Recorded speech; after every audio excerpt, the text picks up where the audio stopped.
All right, guys, what's the use in having a plan or a set of plans if you're not following them? Let's get into it.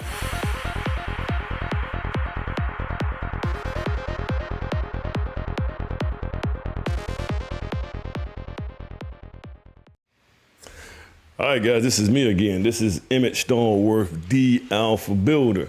And guys, I want to talk about something. Guys, you have to live and die by the plans. What's the point in going out and spending about $2,000 and in some cases $5,000 on a set of plans if you just kind of got it as a guideline or just, well, we're going to kind of do it this way, but we're not going to follow everything? No, guys. Those plans that you have, when you get a set of plans made, you need to follow those plans in detail. I'm talking about the foundation, the elevations. You know, the elevations have these. Sometimes you have this hardware on the garage door. Guys, you got to follow that. Everything. I mean, brick detail, lights. You know, you might not be able to get a light that's exactly like what the plan designer put on the plans, but you can get kind of close. But you got to follow those plans. Every light, recess cans and things like that in the house, guys, you got to follow those plans. You got to follow those plans. You have to follow those plans to the extent that those plans should actually be part of your contract. So when you guys, the contract is how the rules are going to be followed. This is, in the case that we run into a discrepancy or things like that, your contract is going to dictate how you're going to handle certain situations when you get involved in them. And that's why I tell you guys, I tell everybody, builders, especially African-American builders, join your local home builders association. You can pay an additional, I think, $100 a year, and you have access to the home builders contracts, to the preferred contracts that the home builders are used for the Home Builders Association. And this is a national thing. And we have attorneys and lawyers that's inside of the Home Builders Association that has actually geared those contracts to better work for the builders. Now they fair for the homeowner as well, but they're made so that the builders are not getting caught up and they're spinning their wheels in a situation when situations come down. And you have access to that if you're a member of the Home Builders Association, the National Association of Home Builders. This is why, guys, I pay that $900. I actually pay $855 because I actually give to the educational fund.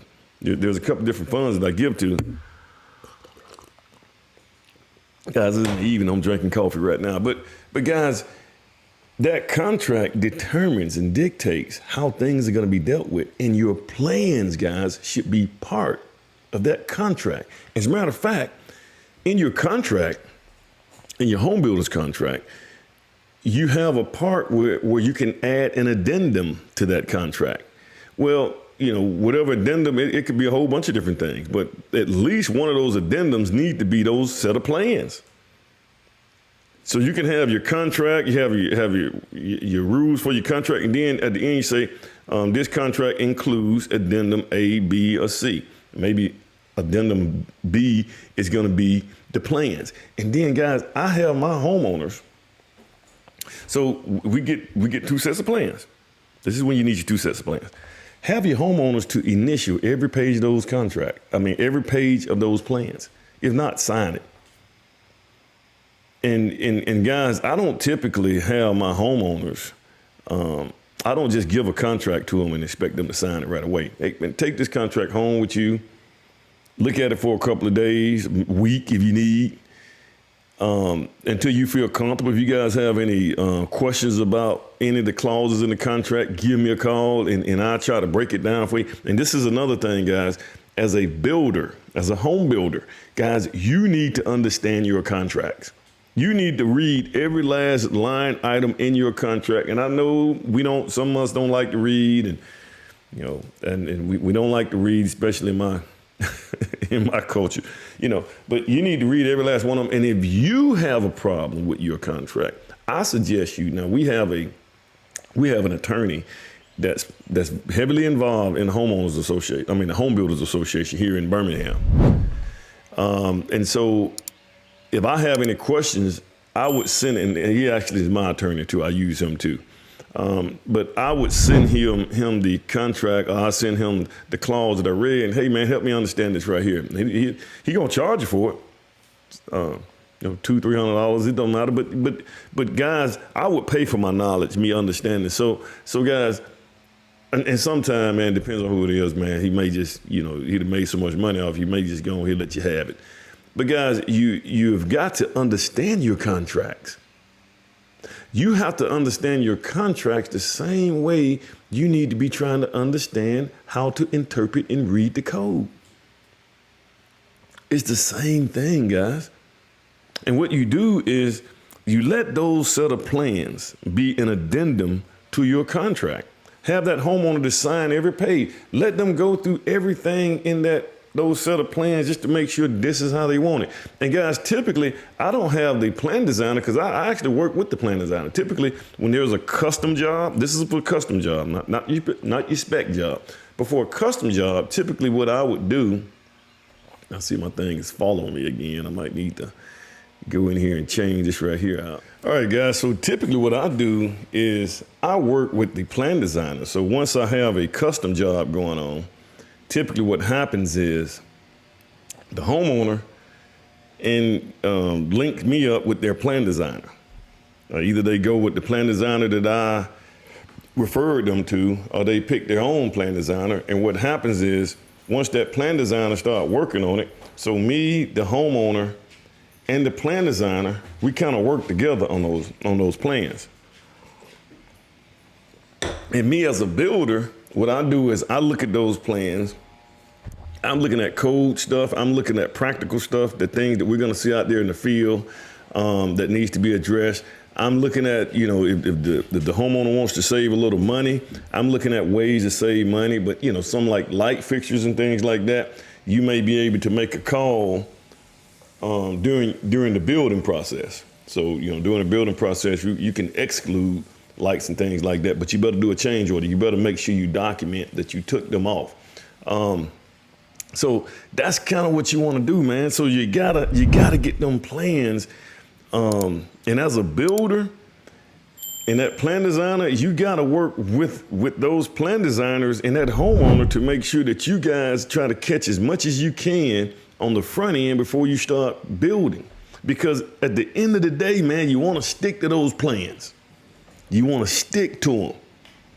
Because like I said, those plans become the contract as well. It's part of your contract. And you got to do it by the plans. Now, this right here video was inspired because I had a friend of mine. And yeah, guys, we all work with each other. I'm not trying to expose him or anything like that, but we all kind of work together. We share our stories as builders when things go wrong, when things go right. We pick up the phone, we call each other, you know, because guys, you got to collab as builders. This is why I say Home Builders Association is really good, because there's other builders that I can collab with, I can collaborate with, and we can make sure that we all kind of consistent at the way we handle things, you know.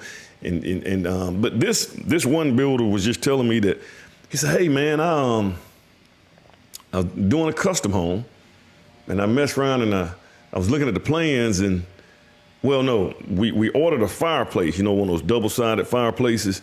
And you know, when it was time for it to get installed, man, the guy said he couldn't install it because the whole wall, something about the framing and the way you had to install those things and the header, because, you know, you gotta span across it.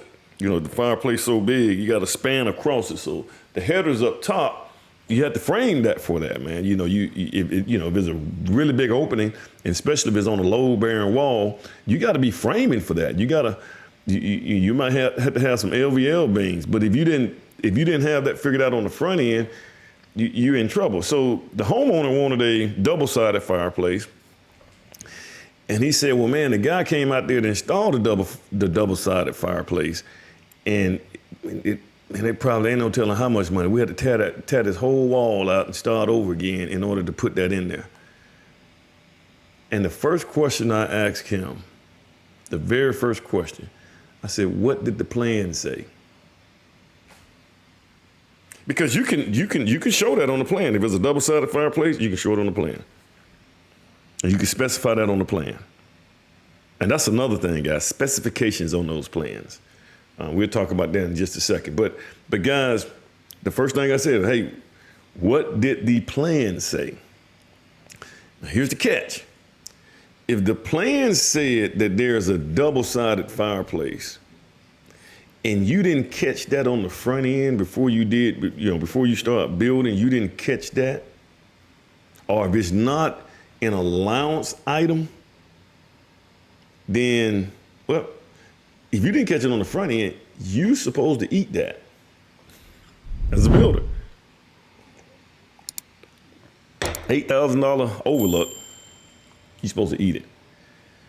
Now, if the plans didn't have it, if it wasn't on the plans, and the homeowner wanted to do it on the back end after you got framed up and everything, then it becomes a change order.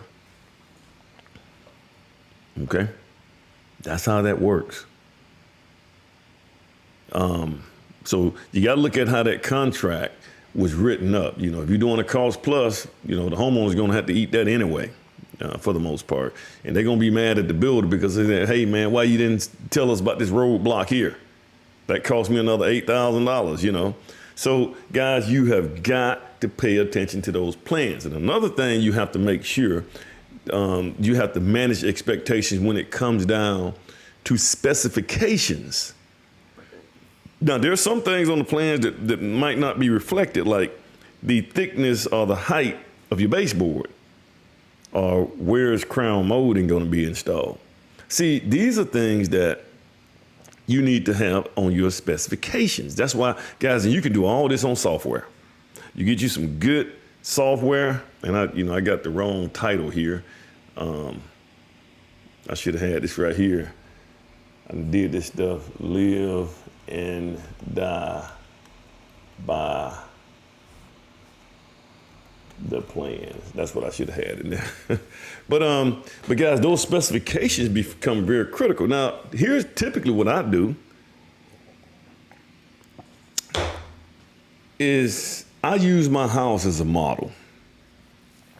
And all my specifications, everything that's in my personal house, I use that as the specification.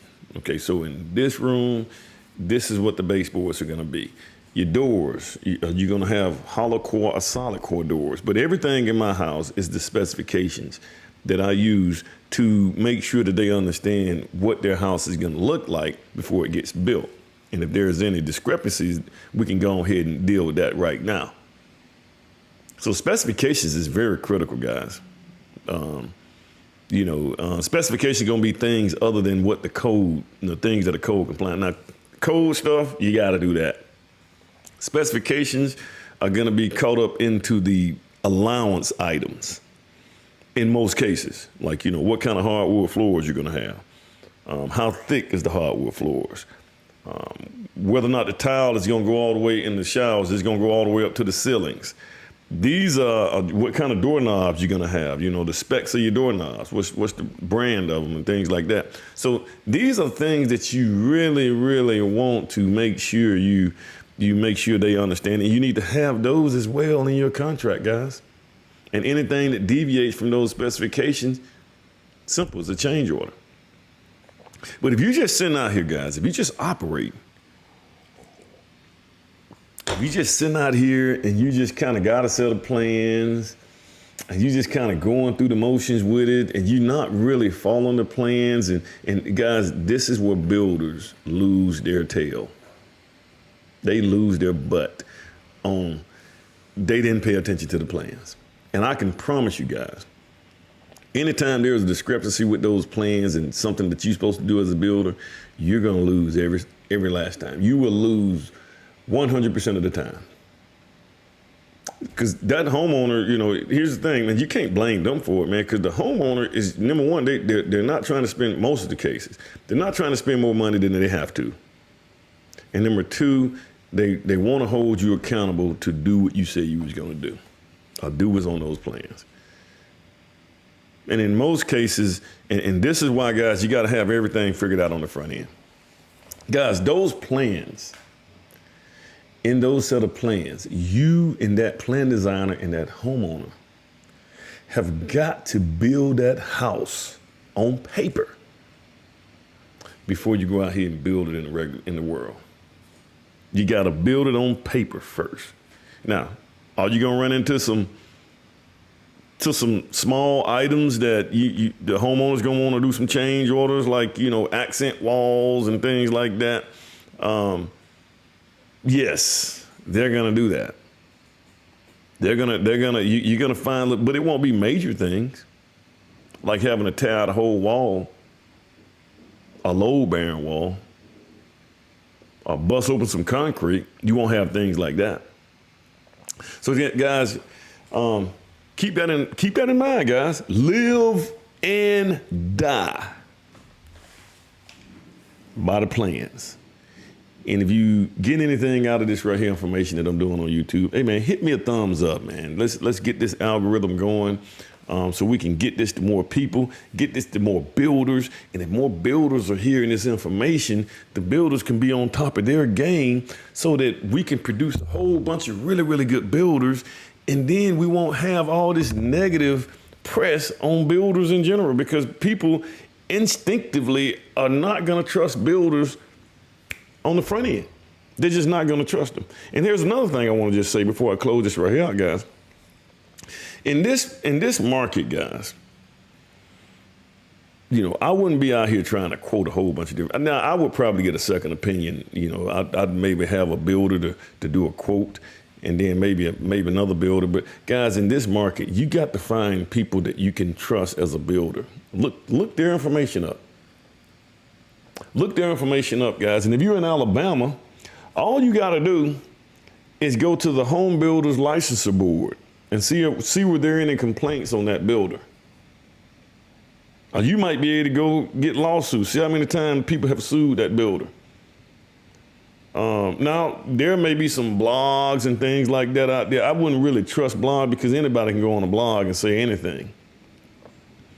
You can just say anything. You can have a builder that you don't want to compete with, and you can have people to go out there and tarnish his name so you can get the contracts. That happens, guys. So I wouldn't, those blogs and stuff like that. No, go to the Home Builders Licensing Board. If you're in Alabama, go to the Home Builders Licensing Board. You can go to the Better Business Bureau. You guys can go to you can probably have an attorney to do a search of lawsuits and see how many lawsuits this builder had sued on. They got sued. Now you have some builders that'll sue you too. I've had to do that. I've never had anybody to sue me, knock on wood, but I've had to sue somebody. Non-payment. This happens, guys.